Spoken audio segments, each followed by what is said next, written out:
Assalamualaikum warahmatullahi wabarakatuh dan selamat siang. Yang saya hormati Bapak Wiwit Didik Setiaji selaku tutor kami dalam mata kuliah Perencanaan Program Komunikasi. Perkenalkan, nama saya Maika Febrianti dengan NIM 0311165996. Di sini saya akan presentasikan tugas 3 mata kuliah Perencanaan Program Komunikasi. Saya dari Prodi Ilmu Komunikasi. Di sini saya mengangkat judul Strategi Komunikasi KPU DIY dalam meningkatkan pemilih pemuda Gen Z pada pemilu 2024. Baiklah, kita langsung masuk ke kerangka teorinya ya. Di sini strategi komunikasi merupakan suatu aktivitas yang melibatkan komunikator dalam menyampaikan pesan kepada penerima dengan tujuan tertentu, serta dalam aktivitas komunikasinya menjadi landasan regulasi dari KPU Daerah Istimewa Yogyakarta adalah Peraturan KPU Nomor 9 Tahun 2022. Mengatur partisipasi masyarakat dalam pemilihan umum dan pemilihan gubernur dan wakil gubernur, bupati dan wakil bupati, atau wali kota dan wakil wali kota yang ditetapkan oleh KPU RI, yang menyatakan di bab 3 Pasal 3 yang berbunyi partisipasi masyarakat dilakukan dengan tujuan menyebarluaskan informasi pemilu atau pemilihan, meningkatkan pengetahuan, pengalaman, dan kesadaran masyarakat tentang hak dan kewajiban dalam pemilu dan pemilihan, dan meningkatkan partisipasi memilih dalam pemilu dan pemilihan. Kemudian regulasi yang mengatur aktivitas sosialisasi ada pada pasal 11 yang berbunyi sosialisasi sebagaimana dimaksud dalam pasal 10 ayat 1 huruf A dilakukan dengan metode langsung dan tidak langsung. Selanjutnya pasal 12 berbunyi metode sosialisasi secara langsung sebagaimana dimaksud dalam pasal 11 huruf A dapat berupa forum warga, diskusi, seminar, lokal karya, pelatihan, ceramah, simulasi, gelar wicara, permanfaatan budaya lokal tradisional, dan atau metode lain yang memudahkan masyarakat untuk menyampaikan informasi pemilu atau pemilihan dengan baik.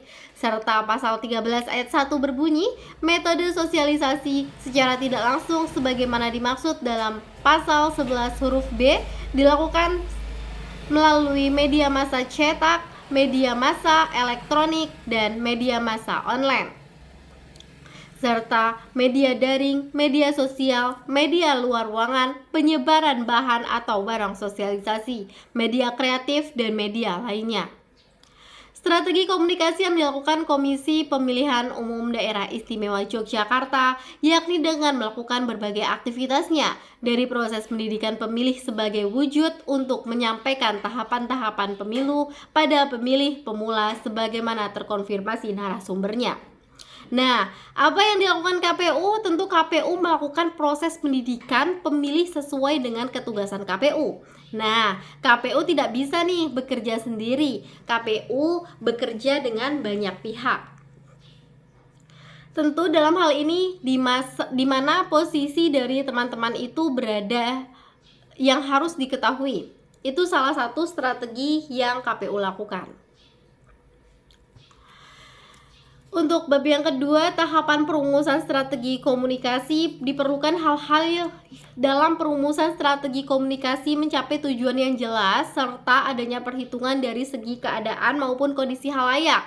Berikut ini adalah langkah-langkah dalam pengenalan halayak maupun sasaran dijabarkan oleh Supraptono, yaitu yang pertama, mengenal halayak. Langkah pertama strategi komunikasi mencapai komunikasi efektif yakni mengenal halayak. Adanya saling mempengaruhi antara komunikator dan komunikan. Dengan demikian komunikasi terjalin sebab adanya persamaan kepentingan.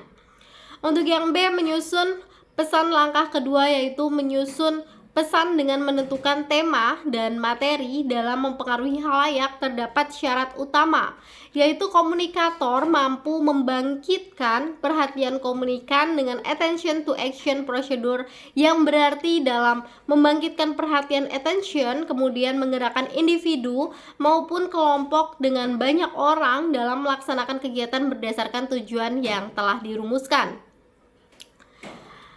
Menetapkan metode terdapat dua aspek. Ada metode penyampaian yang dipergunakan dalam komunikasi. Yang pertama, dari cara pelaksanaannya serta bentuk isinya, bahwa komunikasi dilihat dari sisi pelaksanaan tanpa melihat isi pesan yang terkandung di dalamnya.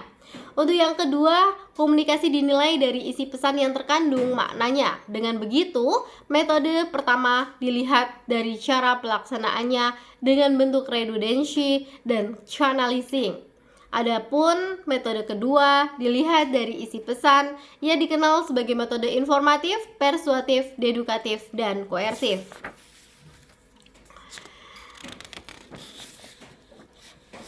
Berdasarkan temuan yang diperoleh, strategi komunikasi yang ditetapkan oleh Berdasarkan temuan yang diperoleh, strategi komunikasi yang ditetapkan oleh Komisi Pemilihan Umum Daerah Istimewa Yogyakarta melibatkan berbagai pendekatan yang terintegrasi untuk menyasar pemilih pemula. Beberapa strategi yang dilaksanakan KPU Daerah Istimewa Yogyakarta antara lain: pertama, KPU DIY menggunakan komunikasi verbal melalui seminar, workshop, serta interaksi langsung dengan komunikasi pemuda di berbagai lokasi. Selain itu, komunikasi nonverbal diterapkan melalui visual dan simbol seperti baliho, poster infografis, dan leaflet yang dirancang menarik dan mudah dipahami untuk menyampaikan informasi mengenai tahapan pemilu dan cara mendaftar sebagai pemilih. Jadi, di sini kita menarik kesimpulan berdasarkan pembahasan dari temuan diperoleh, dapat tersimpulkan bahwa pertama, strategi komunikasinya terintegrasi sebab KPU Daerah Istimewa Yogyakarta dalam penerapannya yang terintegrasi dengan memanfaatkan berbagai pendekatan, baik secara langsung maupun tidak langsung, untuk menjangkau pemilih pemula dari generasi Z. Hal ini mencakup penggunaan seminar, workshop, dan interaksi langsung, serta pemanfaatan media sosial untuk menyebarkan informasi. Yang kedua, pendekatan partisipatif dan edukatif.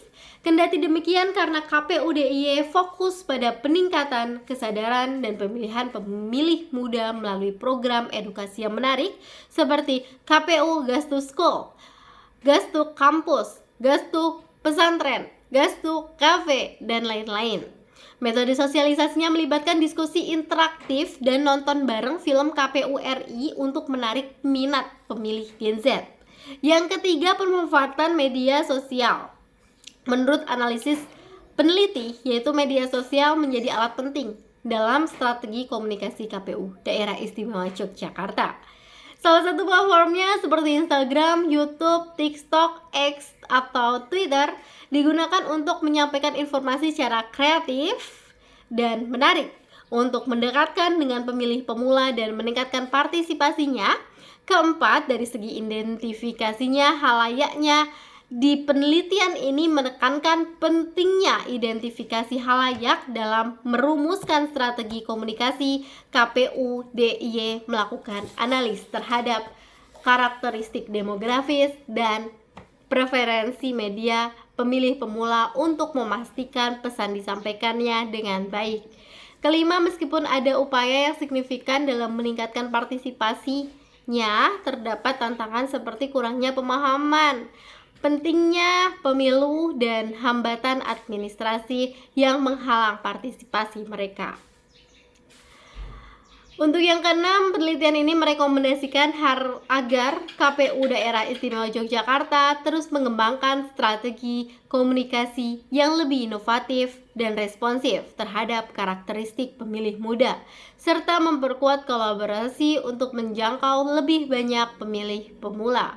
Secara keseluruhan, penelitian ini menunjukkan bahwa strategi komunikasi yang efisientif dan adaptif ini sangat penting dalam meningkatkan partisipasi pemilu generasi Z di pemilu 2024. Baiklah, demikian presentasi dari kami.